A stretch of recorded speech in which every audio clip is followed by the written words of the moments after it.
You don't want or you're not interested in an ideological war? Well, that's cute. But just because you are not interested, that doesn't mean the ideological war isn't interested in you. And there's even more bad news. We can't exactly win. Let's explore.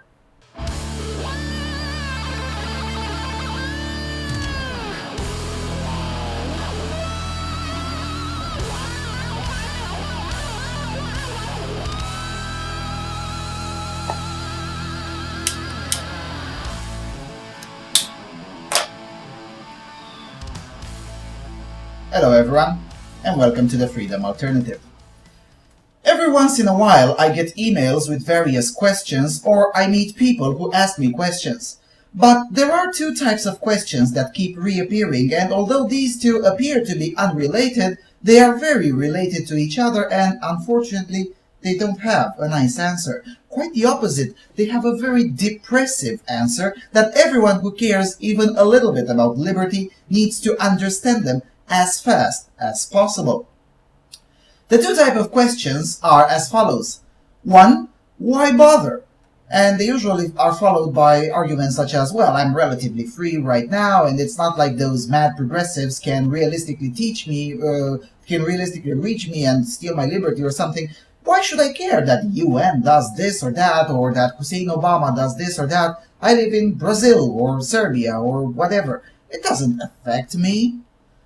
And the second question is, how can liberty win? And I'll address them starting with the second question. Now, buckle up because this one is going to be quite long. First, the bad news. Liberty cannot win. Liberty can only be defended today, and then tomorrow we'll have to defend it again, and the same day after tomorrow, and the day after tomorrow, and so on. Now, that may sound depressing, and it is, to a certain extent, but the sooner you get this, the better. You see, in order to have liberty, you need to have some sort of order. The order provided by nature is not good enough as it's largely hostile to human life. Now, that order doesn't have to come from a state, the anarcho-capitalists tell us, and they do indeed have a point. Order can emerge from bottom up, but only insofar as you have some special conditions. For instance, you can't really have anarcho-capitalism in Republic of Georgia. They'd be swallowed by Russia in 10 minutes. The same applies, for instance, to Finland. And these two countries do have some culture that could foster order, as anarcho-capitalists tell us. But that order cannot last because, you see, no one can compel Putin or the Kremlin to agree with the NAP. That would be nice, but it doesn't work that way in the real life. And this is why, no matter how much sympathy I may have with the ANCAP position, as an ideal, I still do start as a minarchist. But what I'm going to say next does apply to pretty much any model of order that one may subscribe to. Now, once you have order established, either through an uncapped market or through a small government, liberty usually emerges. And now, once liberty emerges, the struggle to keep that liberty commences, and it never stops. This happens because humans are not angels. Humans are usually imperfect, and human nature itself is flawed. And because human nature is flawed, sooner or later you will have a portion of humans seeking to establish, by force, control over the rest of the humans. First, just a little bit, and then a bit more and more and more, progressively, like a disease. And mind you, this is going to happen regardless of the ideological framework that society has. It even happens in non-liberty systems, whether it's communism, monarchism, rampant egalitarian anarchy, and also it happens with anarcho-capitalism and authoritarian rightism. It does not really matter. Whatever you choose, some humans will seek to get control and subvert your perfect model. It's the nature of the beast, as they say. Now, restricting this argument to the liberty-oriented models, it becomes very clear why liberty cannot actually win. Let's suppose tomorrow we get a 10% state, the dissolution of the European Union, and control over our borders again. Let's suppose we even get constitutions that are written in such a way so as to avoid the mistakes of the past. Now, that would be a fabulous victory, but it's not a win. Why? Because you'll still have progressives with freedom of association, and right the next day they will start working towards bringing back the maximal state. Take a real-life example, for instance, Chile. Now, Pinochet came into power, left the economy on Milton Friedman's hands, and purged the leftists, physically. When Pinochet stepped down, a lot of the rest of the messed up authoritarianism also went away. And yeah, Chile became prosperous and free afterwards. And yes, I know I'm oversimplifying here, but that's because I don't want to spend an hour on this example. But look at Chile now, 25 years down the line. The leftists are again in power. Why? Because no one realized that any liberty gained also needs to be defended. Only now there are finally some young Chileans who started pushing back at the expansion of tyranny. But for many years, the lovers of freedom just assumed that it was self-evident that the model was good. Well, they assumed wrong, because for many people, liberty is self-evidently bad. Because, you see, many people are damn afraid of being responsible for themselves. Let's take another real-life example. The pro-Second Amendment folks in the United States. They cannot win. All they can do, and so far they're doing very well, is to defend their constitutional right to bear arms for today. Tomorrow they'll have to do it again, and the day after tomorrow they'll have to do it again, and so on and so forth in perpetuity. If they renounce, that's when they lose. And that's how we reach to the first question. Why bother? Why bother? Because if you don't bother, you essentially lose.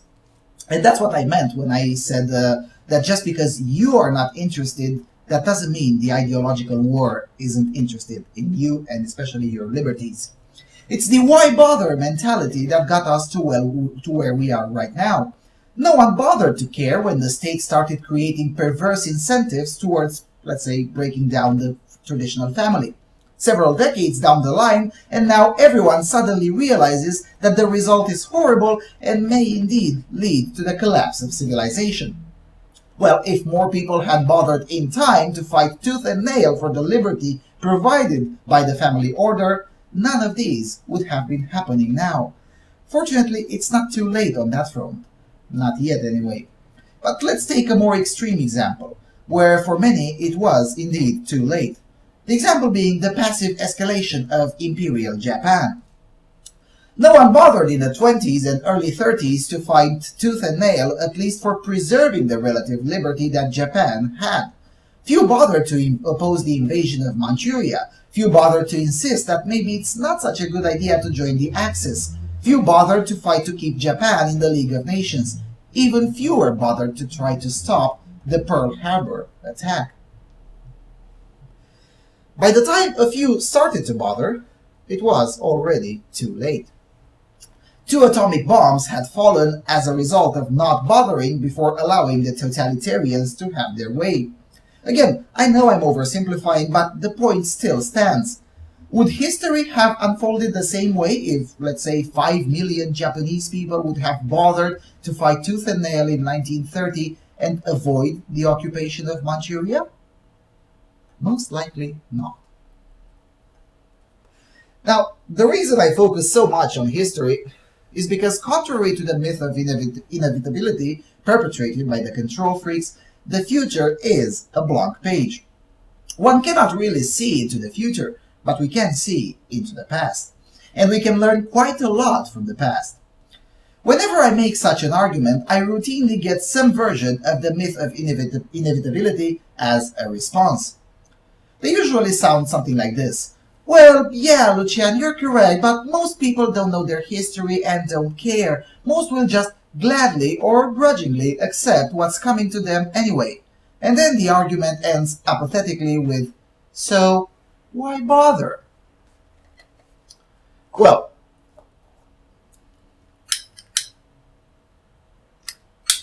of course most will accept, if no one bothers to defend anything and spread the knowledge. As I said, once you quit, you lose. Here's another analogy. Dirt will accumulate in your house anyway. Your furniture will deteriorate under the dirt without any regard to what you think. So, why bother? Now, when you put it this way, one suddenly comes to the realization that there is a proper answer to the pesky why bother question. Why bother to clean the dirt in our homes? And we do that because, well, we enjoy the order that comes with it. We also do mow the lawn or clean the windows or wash our clothes because we enjoy the order that comes with a cleaner house, with a nice lawn, and with clothes that don't smell like rubbish. That's why you have to bother to defend liberty as well, so as you can enjoy the order and the fruits that come with that liberty. In real life, the only people that actually seem to have gotten this are the Second Amendment enthusiasts in the United States. They know and they have internalized the fact that they will be attacked in perpetuity by all sorts of control freaks and do-gooders. As such, they also know that in order to enjoy the fruits of their Second Amendment liberty, they have to bother to defend that liberty every single day. They are the reason there still is a Second Amendment, by the way. If they stopped fighting, they would lose. The Second Amendment would be gone in a few short years under a thunder of applause. Because, you see, that's how liberty yields the fastest. Under a thunder of applause. That old Jefferson quote that the tree of liberty needs to be refreshed from time to time with the blood of tyrants and patriots, that quote is significant to this very day and will be relevant in perpetuity. And the reason this is the case is because liberty is not, never has been, and never will be on the side of entropy or equilibrium, but rather on the side of the removal of isolation, on the side of perpetual process quantities where constant Brownian or unfettered or unregulated transition exists. Now, allow me to explain this a bit further because I don't think this analogy is self-explanatory. In physics, in thermodynamics to be more precise, we have what is called the second law of thermodynamics, according to which the entropy of an isolated system never decreases. Such a system will spontaneously proceed towards thermodynamic equilibrium, or in other words, towards the configuration with maximum entropy. The only systems that may decrease in entropy are the ones that are not isolated, and only if they increase the entropy of their environment. Entropy is essentially a state function in physics. As a result, the change in the entropy of a system is the same for any process that goes from a given initial state to a given final state, regardless of whether the process is reversible or irreversible. In other words, entropy is egalitarian. In contrast, other processes in physics, such as mechanical work or heat, are process quantities because their values depend on the specific transition or path between the two equilibrium states. In other words, process quantities are liberty dependent. And now let's apply this to real-life politics. Just like in physics, where perfect entropy only exists in theory but not in practice, the same applies in real-life politics. Where on Earth one can witness today the closest thing to entropy? Well, the place is called the Democratic People's Republic of Korea, or North Korea. The most isolated nation on Earth, a nation which is routinely called the Hermit Kingdom.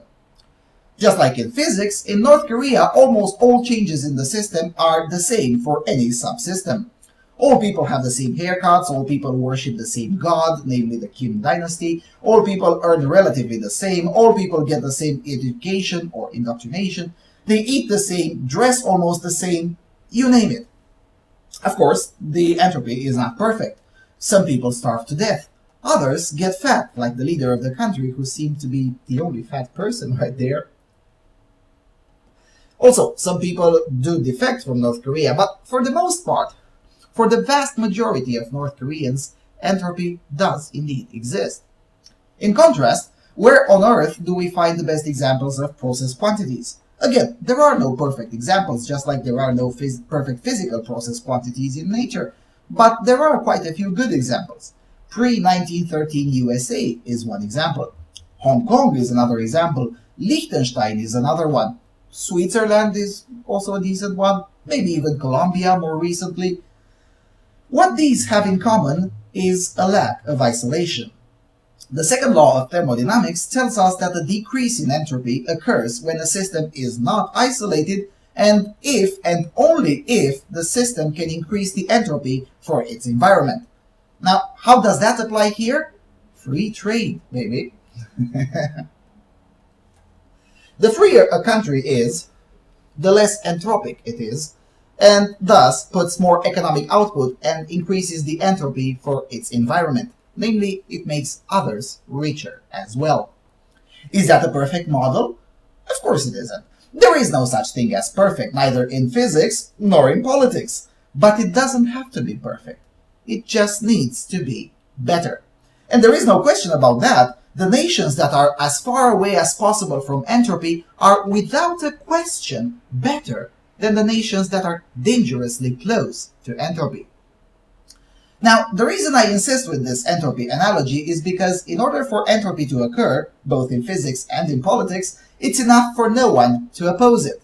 And I'm not the only one to notice this. Others have noticed this too and phrased it a little bit differently. Burke, for instance, said that the only thing necessary for the triumph of evil is for good men to do nothing. It's essentially the same idea.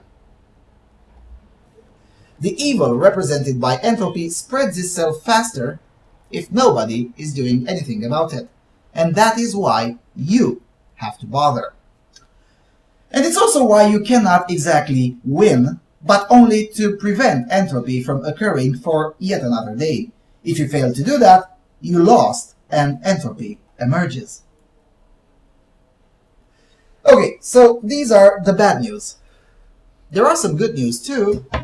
The first good news is that the entropy analogy is imperfect, just like any analogy and anything on this planet really. And the fact that it is imperfect leaves room for seeds of hope. You see, the entropy analogy works because there will always be people willing to do their best to build it, thus emulating the natural tendency of a closed system to reach entropy.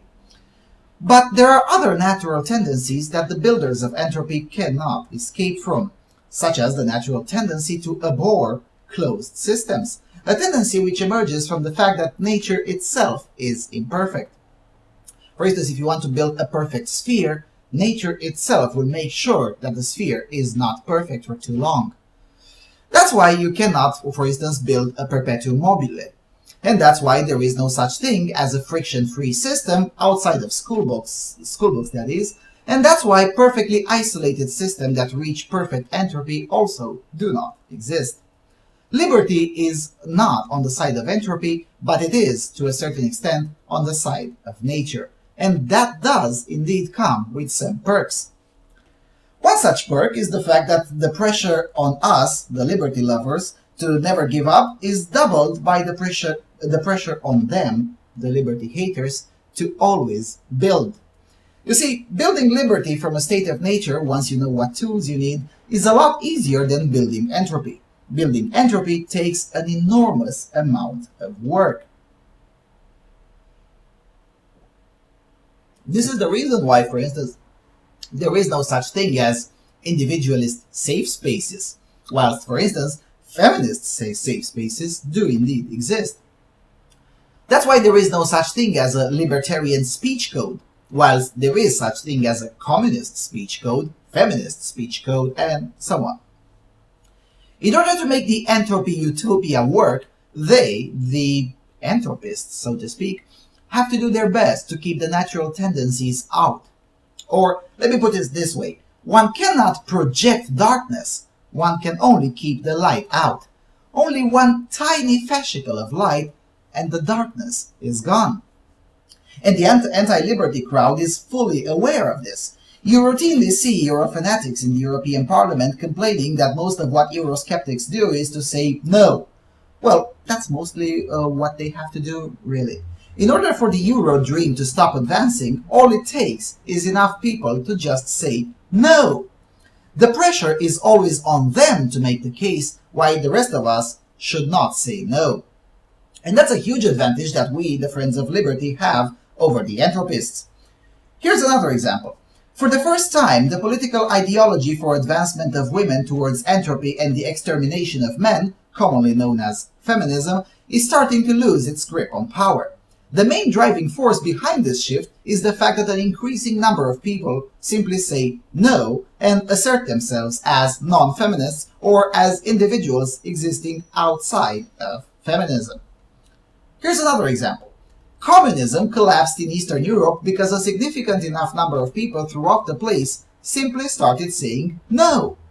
No, we don't care about your increased rations. No, we don't care about your next 5-year plan. No, we don't give a damn about your party anymore. No, we're no longer going to work towards building the multilaterally developed socialist society. No, no, just no. And again, I know I am oversimplifying, but the underlying force of that whole process was just the word no, or nein, or nem, or niet. I think you get the idea. You know, on July 15, 1989, at one of the meetings before the last Congress of the Romanian Communist Party, Ceausescu announced under thunderous applause that capitalism will come back to this country when pigs will fly. Just 5 months and 10 days later, pigs did not start flying, but a de facto freer market did emerge. Because enough people just said no. No more quotas, no more rations, no more entropy. That is the huge advantage that we have as Friends of Liberty. We don't have to build safe spaces. We don't have to invent ways to project darkness. And that is a huge advantage. So, to sum up, whilst liberty cannot really win, entropy cannot really win either if we do not give up. The reality, though, is that entropy usually has to win once, whilst we have to successfully defend ourselves and our liberties every single day. But just like you don't give up on your car simply because the danger of rust always exists and you have to constantly take measures to protect your car from that, you also should not give up on liberty just because there's always the danger of progressive crybabies.